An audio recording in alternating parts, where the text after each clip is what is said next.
Imagine if you could talk to your phone just like you do to another person, using your voice, not your fingers, to make commands.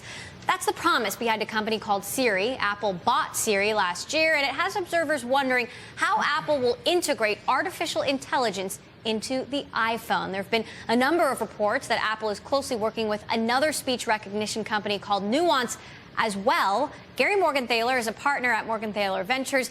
He was on the board of Siri when it sold to Apple, and also on the board of Nuance for 7 years. And he's got big ideas on how artificial intelligence could change mobile computing. Thanks for joining us. I'm really glad to be here. So first of all, you were pretty surprised that Apple didn't say anything about Siri or Nuance today. Why is that? Well, there's a lot written in the blogosphere about Apple's plans, as is always the case, and much of it's focused on Nuance, really. No announcements were made, but that's not to say that there's not big plans in the future. Yet they bought Siri, and that hasn't come to fruition yet. We don't know how they're going to use it.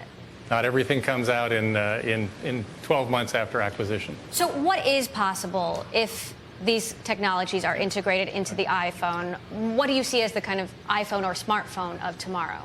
So that's a great question. Steve Jobs spoke about the post-PC era and talked about a vision where your digital content is located in the cloud, and where the desktop metaphor is really merging to where all your content is available on any of your devices, anywhere, anytime. But part of the post-PC era will be about changing the user interface. The PC era has been about a large screen and a keyboard interface along with a mouse. The post-PC era is about gestural computing, where you're moving with your fingers, you're moving objects around on the screen, small screen in a smartphone, larger screen on a tablet, maybe eventually in the living room as well. And so this is a single integrated paradigm that allows you to access all your content in a much more natural way without the keyboard.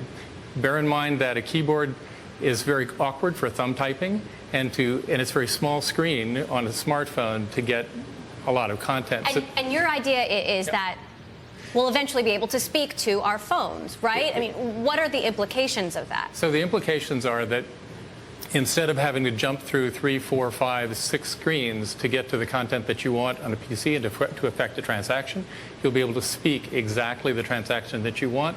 The software will understand both the spoken words, the natural language, your intent, and go from intent to a transaction presented to you for execution. So I want to book a table at the Slanted Door down the street. My phone will do that for me. Exactly. And you're saying that Apple could potentially leapfrog Android if it does this well. It hasn't happened yet. And Google actually does have some pretty good voice integrations already, right? Yeah. Google hired a number of the people from the Nuance team. They have some very good speech recognition engineers. Nuance is, I think, still today unquestionably the world leader in speech recognition. With Siri, Apple holds the cards in artificial intelligence. So what would you like to see Apple do? You wrote that you'd like to see Apple potentially open up its APIs, the speech recognition part of it, to developers. And what would that mean? So it's very powerful for Apple to integrate the speech recognition and artificial intelligence, should it do that within its own applications.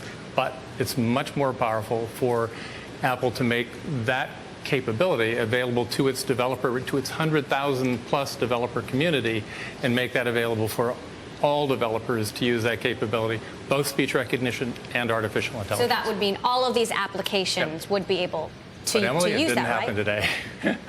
Well, we'll be watching for when it possibly might happen. I mean, if they have Siri already, you assume that they're going to do something with it. One assumes.